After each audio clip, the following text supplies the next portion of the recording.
So this is a strike, and so it should be quite strong, and your goal should be to land the foot and the hand approximately the same time. So you're actually pushing into that.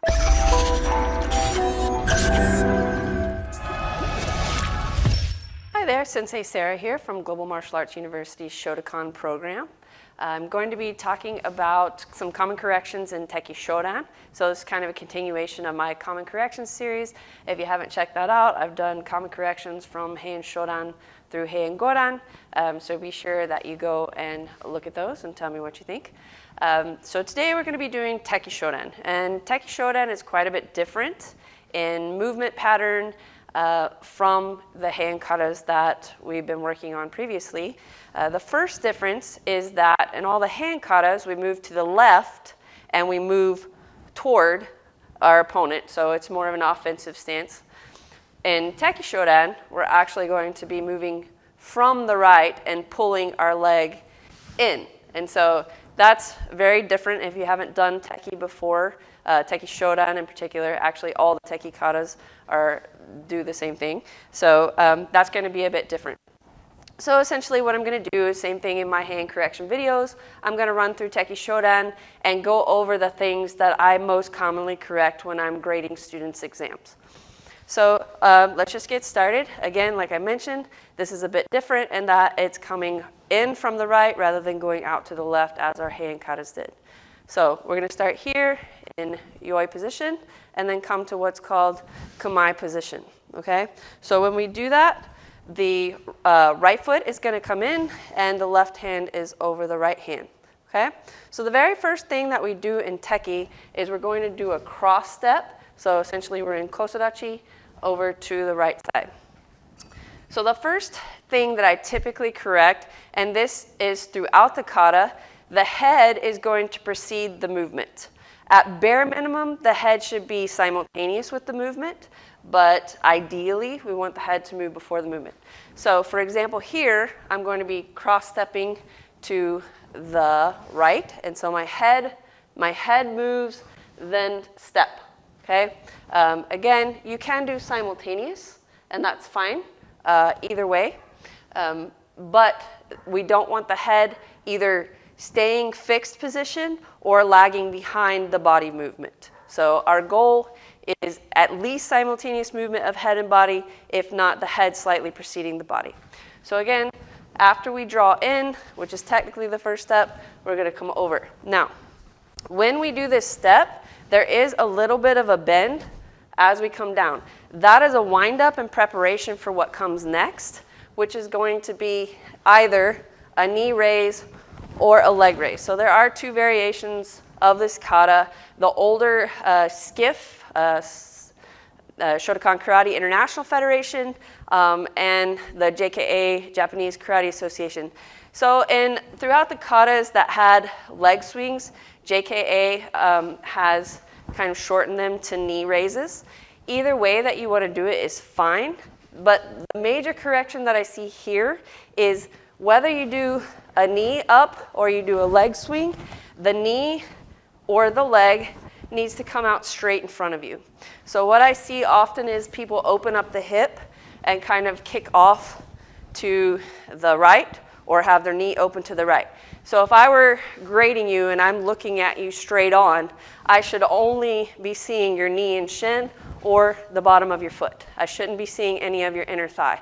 So you want to make sure to keep that straighten on the inside. So the other thing that sometimes happens is people kind of do a hybrid in between the knee and the straight kick. So it is a straight leg kick, and so it's not like your typical maigeri kiage. So people will kind of do a maigeri kiage there when it should just be leg up. Kind of like if you think about the positioning for an axe kick, the leg comes up and then down. So this is a straight leg, not a maigeri kiage. All right, so here I do knee up, that's how I learned it. The first movement after that is going to be haishu uke. So this is a strike, and so it should be quite strong, and your goal should be to land the foot and the hand approximately the same time. So you're actually pushing into that high shuuke with the release of that knee down, okay? So the knee's coming down, and then you're doing high shuuke, or back fist strike. So if you think about anytime you see kind of in the movies if somebody slaps someone with the back of their hand like that, that's the backhand strike. That's a high shuuke. And that's what's happening here. So a lot of times I see that people maybe don't realize that this is a strike, and so they're just kind of placing their hand out here. And often what I see is the foot comes down, then they just kind of put their hand out here and then go into the sequence. But what we're doing here is a strong strike. And then from here, 1, 2, 3, 4, and that should be fairly quick sequence. You don't have to start practicing quick when you start practicing this, just like anything else. You learn the movements, you learn the technique, then you speed it up. But once you get to the level where you know the movements, this should be pretty quick. And see how my head was already headed in that direction. And that's what I was kind of talking about before, the head either slightly preceding or moving simultaneously. Because if you think about kata, the application of kata is I'm in a fight with an invisible opponent. All right, I always want to be a split second ahead of them. So if they're coming at me this way, I don't want to be looking this way. I want to already be ready for them here. Okay, so from there, we're going to cross. And then here, this is another either knee up or leg swing, whichever way that you choose. So leg swing or knee up here. Again, not halfway like this, not a maigeri kick. The knee or leg needs to be straight up in front of you. So from there, let me get back to here.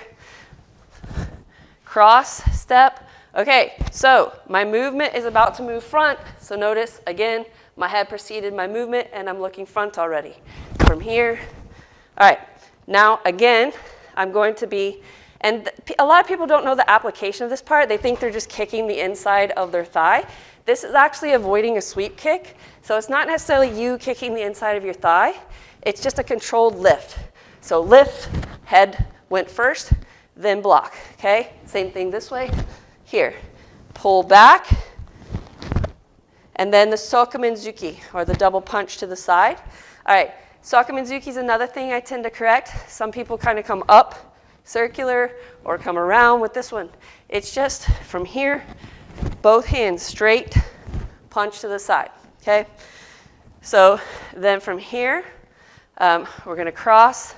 This should be a slowed down movement.